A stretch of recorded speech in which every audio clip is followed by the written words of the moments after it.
ಮನೆಯ ಮುಂಭಾಗದಲ್ಲಿ ನಿಲ್ಲಿಸಿದ್ದ ಟೆಂಪೋ ಮುಂದಕ್ಕೆ ಚಲಿಸಿ ಅಂಗಳದಲ್ಲಿ ಆಟವಾಡುತ್ತಿದ್ದ ಮಗುವಿಗೆ ಡಿಕ್ಕಿ ಹೊಡೆದ ಪರಿಣಾಮ 3ರ ಹರೆಯದ ಮಗು ಸ್ಥಳದಲ್ಲಿಯೇ ಮೃತಪಟ್ಟ ದಾರುಣ ಘಟನೆಯೊಂದು ಬಂಟ್ವಾಳದ ಲೊರೆಟೊ ಪದವಿನಲ್ಲಿ ನಡೆದಿದೆ.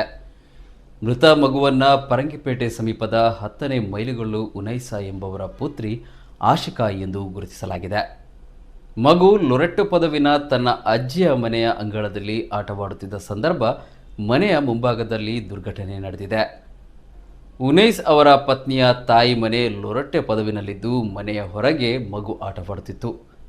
ಈ ವೇಳೆ ಅಂಗಳದಲ್ಲಿ ನಿಲ್ಲಿಸಲಿದ್ದ ಮಗುವಿನ ತಾಯಿಯ ಸಹೋದರನ ಟೆಂಪೋ ಏಕಾಏಕಿ ಹಿಂದಕ್ಕೆ ಬಂದಿದೆ. ನಿಲ್ಲಿಸಿದ್ದ ಟೆಂಪೋವಿನ ಗೇರನ್ನು ಮಕ್ಕಳು ಎಳೆದಿದ್ದು, ಈ ವೇಳೆ ಟೆಂಪೋ ಕೆಳಗೆ ಚಲಿಸಿ ಮನೆಯಂಗಳದಲ್ಲಿ ಆಟವಾಡುತ್ತಿದ್ದ ಮಗುವಿಗೆ ಡಿಕ್ಕಿ ಹೊಡೆದಿದೆ ಎಂದು ಹೇಳಲಾಗುತ್ತಿದೆ. ಗಂಭೀರವಾಗಿ ಗಾಯಗೊಂಡ ಮಗುವನ್ನು ತಕ್ಷಣ ಆಸ್ಪತ್ರೆಗೆ ಕರೆದೊಯ್ದರೂ ಯಾವುದೇ ಪ್ರಯೋಜನವಾಗಿಲ್ಲ. ಘಟನೆಯ ಕುರಿತು ಬಂಟ್ವಾಳ ಸಂಚಾರ ಪೊಲೀಸ್ ಠಾಣೆಯಲ್ಲಿ ಪ್ರಕರಣ ದಾಖಲಾಗಿದೆ.